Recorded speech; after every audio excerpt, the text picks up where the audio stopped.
गुरु पूर्णिमा के अवसर पर इस साप्ताहिक श्री राम कथा के विराम और गुरु पूर्णिमा के इस पावन पर्व पर आज का जो समारोह है, श्री राम कथा के कथाव्यास जिनके श्रीमुख से पिछले एक सप्ताह में आप सभी श्रद्धालुजनों ने मर्यादा पुरुषोत्तम प्रभु श्री राम की इस पावन कथा का श्रवण किया है। ऐसे कथाव्यास संत श्री बालक दास जी महाराज, मंच पर विराजमान हमारे सभी संतजन, इस सभागार में भी उपस्थित सभी हमारे संतजन, प्रबोधजन और उपस्थित सभी श्रद्धालुजन और प्यारे बच्चों, आज गुरु पूर्णिमा का पावन पर्व है। मैं आप सबको इस अवसर पर गुरु पूर्णिमा की हृदय से बधाई देता हूं। एक सप्ताह तक आप सबने मर्यादा पुरुषोत्तम प्रभु श्री राम की इस पावन कथा का श्रवण किया है और वह भी बहुत सरल और सहज भाषा में।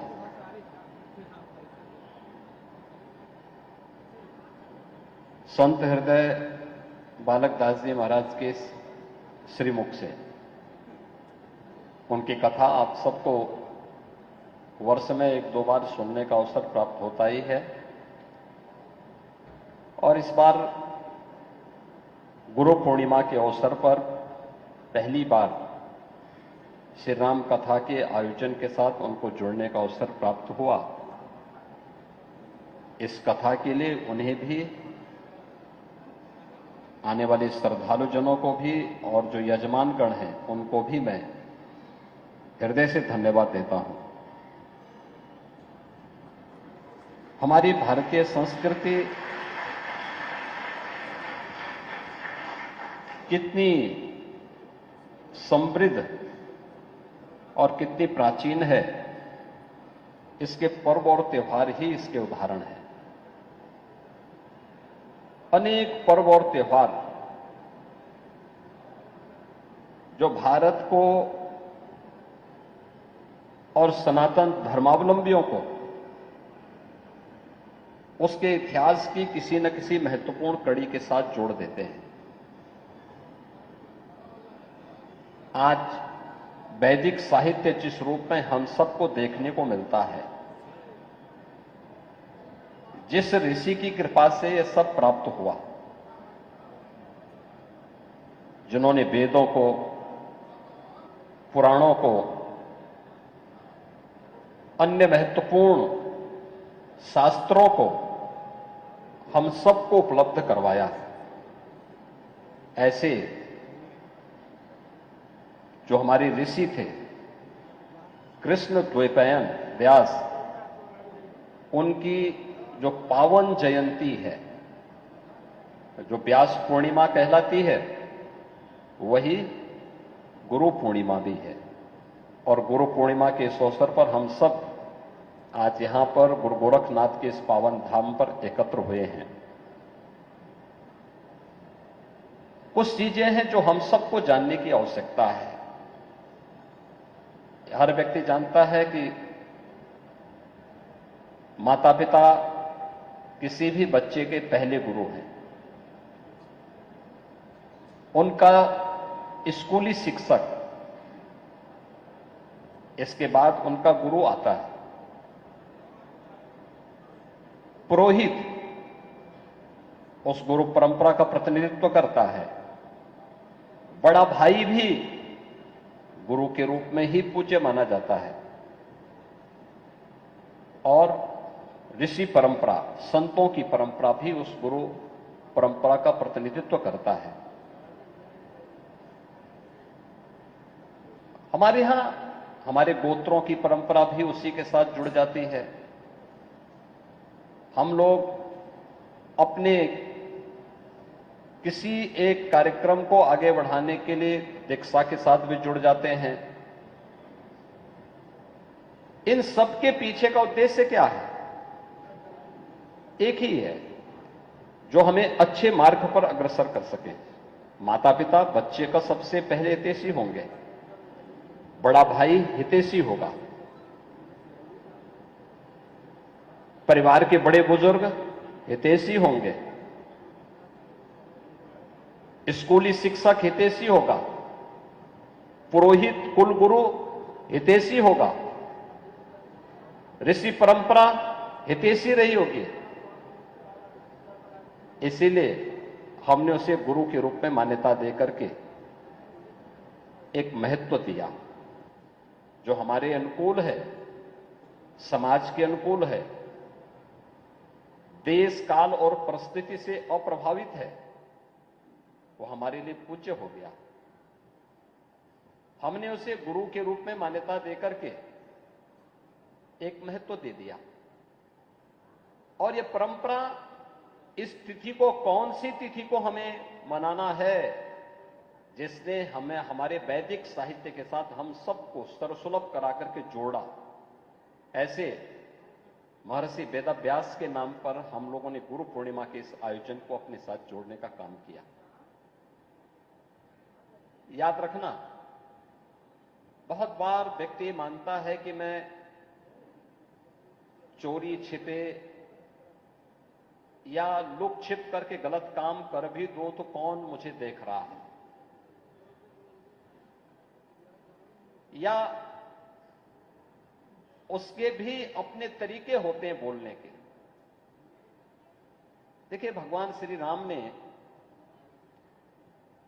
अपने जीवन में मर्यादा को महत्व दिया। हर कार्य की एक लक्ष्मण रेखा उन्होंने तय की।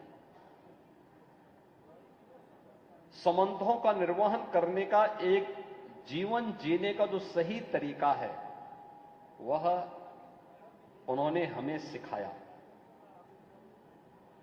कृष्ण ने हमें कर्म करने की प्रेरणा दी, लेकिन कर्म भी कैसा? कर्म अक्सर कैसा होता है? हम दो प्रकार के कर्म करते हैं। भाई, एक तो हमारा कर्म क्या होता है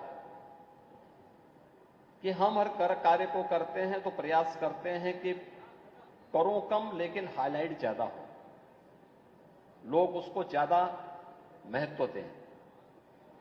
लेकिन भगवान श्री कृष्ण ने क्या कहा? निष्काम कर्म की बात की।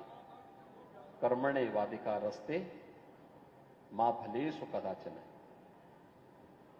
उन्होंने कहा कर्म करिए, फल की चिंता मत करिए।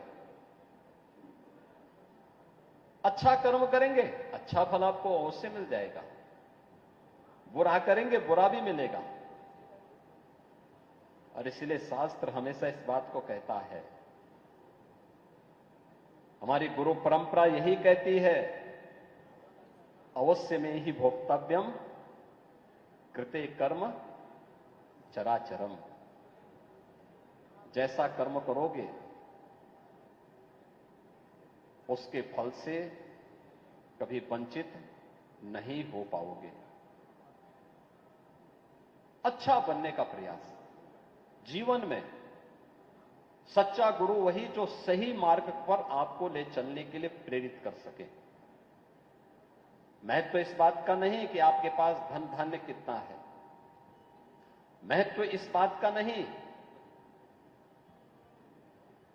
अगर आप प्राचीन साहित्य पढ़ेंगे, धन धान्य का उसमें उतना महत्व नहीं। समृद्धि अपने प्रयास से, अपनी सार्थक मेहनत से, अपने पुरुषार्थ से, लोक कल्याण के लिए हम जितना अर्जित करें वो अच्छा है, लेकिन गलत तरीके से नहीं, गलत मार्ग का अनुसरण करके नहीं। अगर गलत तरीके से हम करते हैं तो उस पाप के कृत्य से हम वंचित नहीं रह पाएंगे। पुण्य कर्म करते हैं अपनी मेहनत से, अपनी परिश्रम से। अगर कोई कार्य करते हैं और किसी गरीब का, किसी वंचित का उपकार करते हैं, जीव मात्र की दया के लिए अपने आप को समर्पित करते हैं, तो उसका लाभ भी किसी न किसी रूप में हमें अवश्य प्राप्त हो जाएगा। और इसीलिए शास्त्र कहता है कि अवश्य में ही भोक्तव्यम कृते कर्म चराचरम, अवश्य ही भोगना पड़ता है। गलत करेंगे तो गलत दुष्प्रभाव भी पड़ेगा, अच्छा करेंगे उसके पुण्य से भी आपको कोई वंचित नहीं कर पाएगा। और एक गुरु हमें हमेशा सही मार्ग पर चलने की भी प्रेरणा देता है।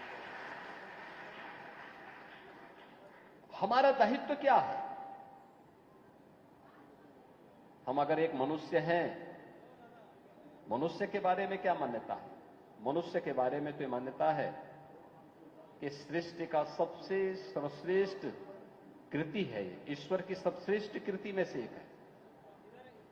अगर सर्वश्रेष्ठ कृति है तो हमें अपने कार्यों के माध्यम से इसे साबित भी करना होगा। अपने कार्यों के माध्यम से इसे साबित करना होगा।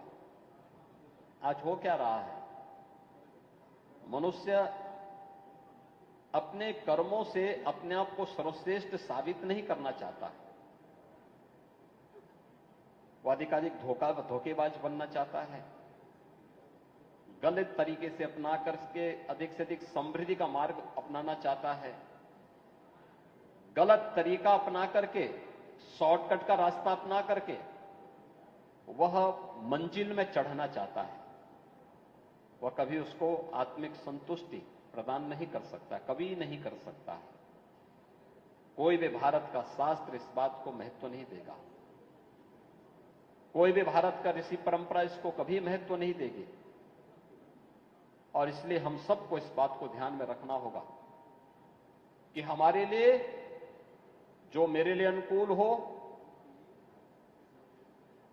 शास्त्रों के वचनों का पालन करते हुए, मेरी ऋषि परंपरा के वचनों का पालन करते हुए, भारत के उन अवतारी विभूतियों के वचनों का, उनकी मर्यादाओं का, उनके कर्म का पालन करते हुए हम जो आचरण करें वह मेरे लिए भी अनुकूल हो, मेरे परिवार के लिए भी अनुकूल हो। लेकिन केवल मेरे परिवार के अनुकूल हो और समाज के लिए अनुकूल न हो तो फिर आपका उससे भी उपकार नहीं होने वाला है।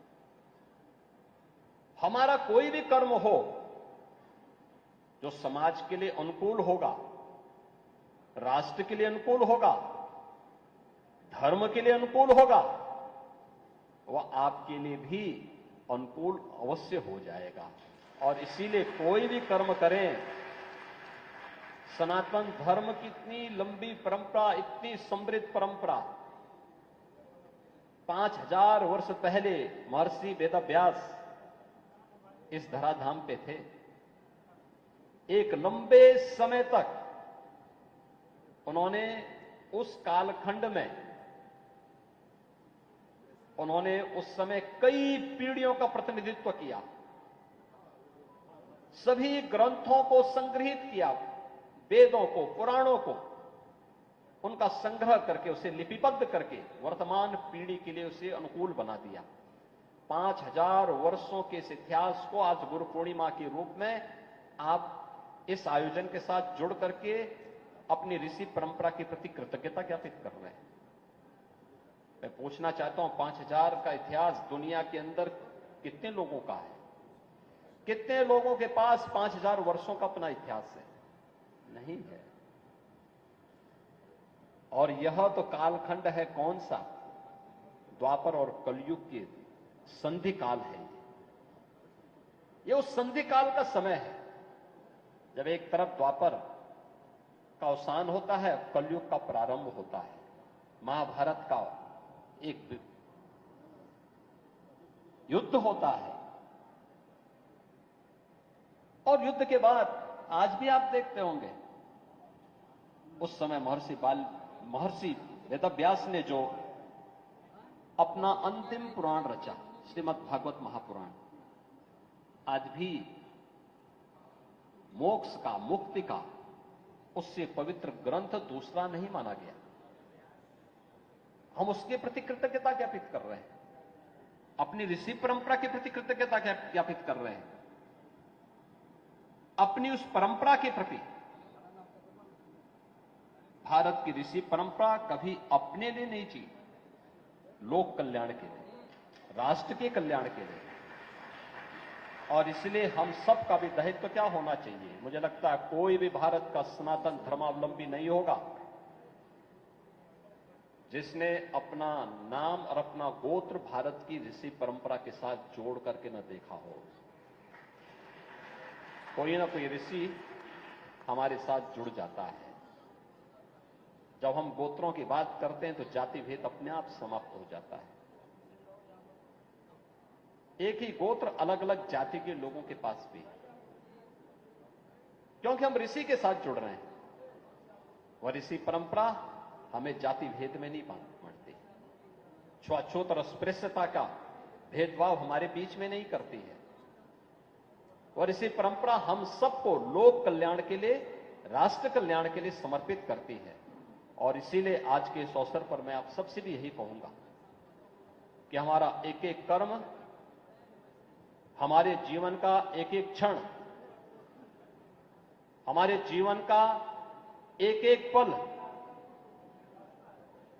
सनातन धर्म के लिए और अपने देश के लिए, भारत के लिए समर्पित होना चाहिए। अगर हम इस कार्य के साथ जुड़ करके आगे बढ़ते हैं तो सही मायने में हम अपने गुरु परंपरा के प्रति कृतज्ञता ज्ञापित कर रहे हैं। यही गुरु परंपरा के प्रति कृतज्ञता है। किसी भी ऋषि परंपरा ने इन कार्यक्रमों को उसी रूप में आगे बढ़ाया है। याद रखना, जो मैंने यहां पहले भी कहा, अच्छा करेंगे तो अच्छा पुण्य भी आपको, उसका पुण्य भी आपको प्राप्त होगा, कोई उससे वंचित नहीं कर पाएगा। गलत करेंगे उसके पाप से भी कोई आपको वंचित नहीं करेगा। एक छोटी सी कथा आती है ना, दुनिया का सर्वश्रेष्ठ महाकाव्य रचने वाला जो ऋषि हुआ, उनके बारे में पहले कहते हैं कि पूर्व जन्म में उनके जो कर्म थे वो गलत थे। एक जगह उन्होंने कुछ ऋषियों को बंधक बनाया। ऋषियों ने पूछा, हमें क्यों बंधक बनाना चाहते हो? उन्होंने कहा, भी मेरा कर्म है, मेरा कार्य है ये। तो उन्होंने कहा, इससे जो पाप तुम्हें मिलेगा, इस पाप के लिए कौन कौन जिम्मेदार होंगे? उसने कहा, जिनको मैं खिला रहा हूं सबको। ऋषियों ने कहा कि ठीक है, हमें यहां रोक, हम यहां इंतजार कर रहे हैं, जाओ पूछ करके आओ, ये जो लूटपाट तुम करना चाहते हो, कर रहे हो, जो जो तुम्हारे साथ भागीदार बनना चाहते हैं, क्या वे पाप में भागीदार बनना चाहेंगे क्या? ये जो लूट का माल तुम ले जाना चाहते हो, क्या इसके होने वाले पाप के साथ वे भागीदार बनेंगे? तो अपने घर पहुंचता है, अपने परिवार के लोगों से कहता है कि मैं रोज लूटपाट करके पैसा लेके आता हूं, संपत्ति लेके आता हूं, कुछ माल लेके आता हूं, क्या इससे होने वाले पाप के साथ तुम भी वंचित रहो, तुम भी मेरे साथ भागीदार बनोगे? तो उनके स्वयं के परिवार के लोगों ने कहा, अरे पाप तुम करोगे, तुम्हारे पाप के साथ हम क्यों भागीदार बनेंगे? तुम लेके आते हो, हम खाते हैं, तुम मेहनत करो, तुम मेहनत करके खिलाओ, हम तेरे साथ हाथ बटाएंगे, लेकिन पाप में हाथ नहीं बटा सकते। और तुम्हारे पाप के लिए तुम जिम्मेदार हो। परिवार के लोग भी तो उसकी आंखें खुली, वो चला आया वापस। ऋषियों को उसने प्रणाम किया और कहा कि मेरी मुक्ति का मार्ग बताओ। ऋषियों ने मुक्ति का मार्ग बताया। और परिणाम क्या हुआ? दुनिया का सर्वश्रेष्ठ महाकाव्य रचा गया और वह त्रिकालदर्शी ऋषि हुए थे। यह भारत की परंपरा है। याद रखना, पाप करेंगे, पाप में अकेले भागीदार बनेंगे, कोई सहभागी नहीं बनने वाला है। और पुण्य करेंगे, उस पुण्य से कई पीढ़ियां आपके साथ जुड़ करके आपको और आपके यशस्वी जीवन को अपने लिए प्रेरक बताएगी। आज के इस अवसर पर जब गुरु पूर्णिमा के इस पावन पर्व पर आप सब यहां पर उपस्थित हुए हैं, गोरक्षपीठ गुरु परंपरा की पीठ है, गुरु गोरखनाथ से चली हुई परंपरा, और आज उसी परंपरा का निर्वहन करते हुए पीठ निरंतर कार्य कर रही है। लोक कल्याण के लिए, राष्ट्र कल्याण के लिए अपने आप को समर्पित भाव के साथ कार्य कर रही है। उसी परंपरा के साथ आप सब जुड़े हुए हैं। आप सभी श्रद्धालुओं ने यहां पर एक सप्ताह तक श्री राम कथा का श्रवण किया। मुझे समय नहीं मिल पाया कि मैं इस दौरान कथा में आ सकूं, मेरी इच्छा थी, लेकिन मैंने जो देखा, मैं कथा के बारे में जानकारी लेता था, मुझे बहुत अच्छा लगा कि काफी बड़ी संख्या में श्रद्धालुजन कथा में आते थे, श्रवण करते थे। और यहां पर संत हृदय बालकदास जी महाराज के श्रीमुख से श्री राम कथा का सुनने का अवसर आप सबको प्राप्त हुआ है, इस बार हुआ है। इस क्रम निरंतर चलता रहे। जीवन के कुछ पल तो होने चाहिए जब हम लोग गाली गलौज से ऊपर उठ करके, अन्य कार्यों से ऊपर उठ करके भगवान का नाम जप स्मरण कर सकें, और एक कथा के माध्यम से ही संभव हो पाता है। तो कुछ समय, कुछ घंटे अगर हम कथा श्रवण के लिए निकालते हैं तो उससे हमें लाभ ही होने वाला है, नुकसान नहीं होगा। आज सबको मैं आज एक बार फिर से गुरु पूर्णिमा की बधाई देता हूं, अपनी शुभकामनाएं देता हूं।